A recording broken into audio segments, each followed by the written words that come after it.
Le FC Nantes féminin qui a quasiment tout gagné, on a vu les chiffres tout à l'heure. Les féminines. Physiquement et techniquement, les joueuses du FC Nantes impressionnent. Les féminines. Bonjour à tous, c'est Julien.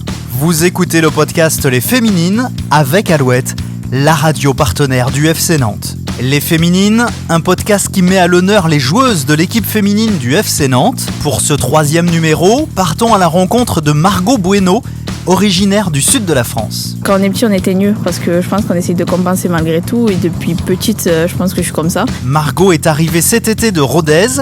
Elle évolue au milieu de terrain du FCN avec un objectif, emmener l'équipe vers la D1. Chaque entraînement, tout le monde se donne à fond, on ne triche pas en fait. C'est à l'âge de 4 ans et demi que Margot a commencé à jouer au foot. Je tannais ma mère pour jouer au foot et au début elle pensait que c'était un peu une crise et tout, du coup elle m'a amené à un entraînement. L'entraîneur était un peu réticent parce qu'à l'époque ça se faisait pas trop et après au final à la fin de l'entraînement il était voir ma mère, elle a dit bon on la garde donc voilà. En fait j'étais un peu une casse-cou, je courais partout et du coup elle m'a mis à l'athlétisme aussi, elle m'a dit allez va courir, arrête de nous embêter. Et après à côté aussi elle m'a mis à la danse aussi, oui j'ai fait une année de danse jusqu'au spectacle final et tout, c'était une horreur. Et après pendant ma scolarité aussi au collège, je faisais de la gym entre midi et 2. Parce qu'elle faisait de la gym, donc elle m'a dit tu veux pas essayer, mais bon. C'est en 2008 que Margot va intégrer Montpellier, son premier grand club. J'ai un grand amour pour Montpellier parce que j'ai vraiment passé de superbes années là-bas. Je suis tombée vraiment dans une structure où je me suis dit j'étais un poisson dans l'eau quoi. Quand j'étais petite, c'était mon rêve de jouer à Montpellier parce que quand on est autour, c'est comme ici Nantes. Je veux dire, je pense que les petites filles d'à côté, elles rêvent de jouer à Nantes. Et moi, chez moi, c'était Montpellier. Et mes parents, ils m'ont toujours dit si tu le mérites, ils viendront te chercher. Donc j'avais vraiment cet espoir, ce rêve et ils sont venus me chercher et vraiment j'ai vécu merveilleuses années, j'ai aucun regret et j'ai beaucoup appris auprès de mes coachs, auprès de la structure, des amis, c'était incroyable. Margot va découvrir l'AD1 avec Guingamp. Elle va passer 5 ans dans le club breton de 2013 à 2018. C'était un rêve, c'était un plaisir.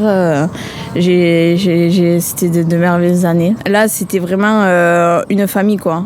C'était un peu.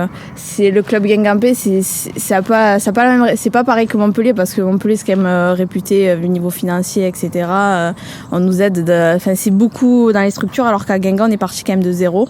C'est une structure qui était toute nouvelle. On a un peu pas fondé le club, mais on a essayé d'apporter vraiment le haut niveau avec l'équipe quoi. Donc on a un peu fait les premières années du coup de Guingamp entre guillemets parce qu'avant c'était Saint-Brieuc. Avec ses 1m58, Margot est considérée comme un petit gabarit sur le terrain, mais elle a toujours réussi à trouver sa place sur le rectangle vert. Je pense que je suis c'est plutôt dans le positionnement en fait, dans l'anticipation, dans la lecture du jeu.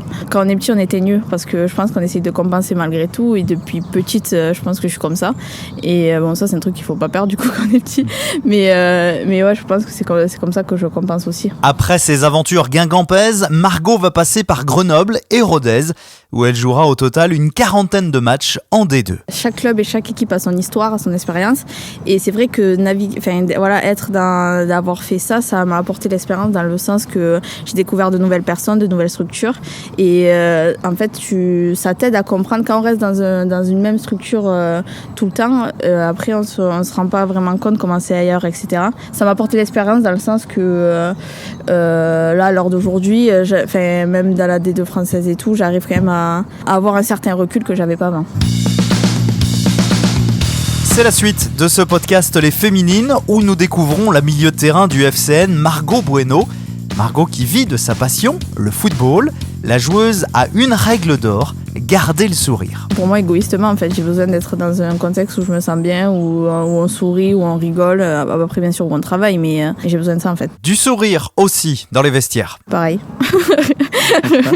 Ouais, non, Après, voilà, dans le contexte match, quand même, il y a quand même, forcément, l'envie, ça prend le dessus, bien sûr, sur un terrain. Je vais pas exposer de rire, ça c'est sûr et certain.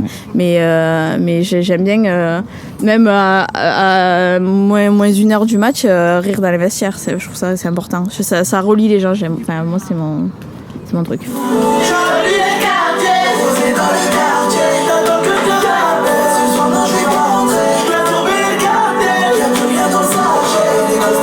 À Arrivée depuis cet été au FC Nantes, Margot se sent très bien intégrée dans l'effectif. Le foot féminin au final c'est un petit cercle, hein, tout le monde se connaît donc forcément voilà.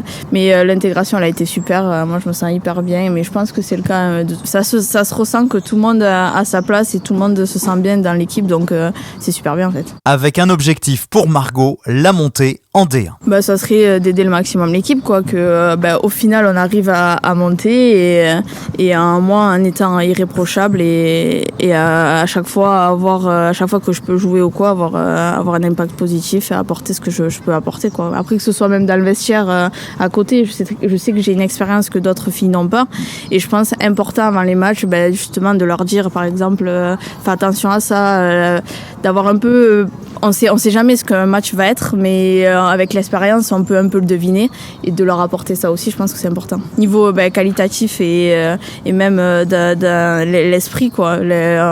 On est toutes concernées, on sent qu'on a toutes le même objectif après c'est facile de dire on a tous le même objectif, on aimerait bien faire ça et tout, mais il y a le travail à côté et vraiment à chaque entraînement tout le monde se donne à fond, on triche pas en fait, donc je pense que c'est là un peu la diff. Margot qui n'oublie pas les supporters du FC Nantes. Ça apporte toujours, bien sûr que nous on est dans notre rue, qu'on joue aussi pour nous, mais ça fait toujours du baume au cœur, ça nous motive toujours d'avoir des gens qui nous soutiennent.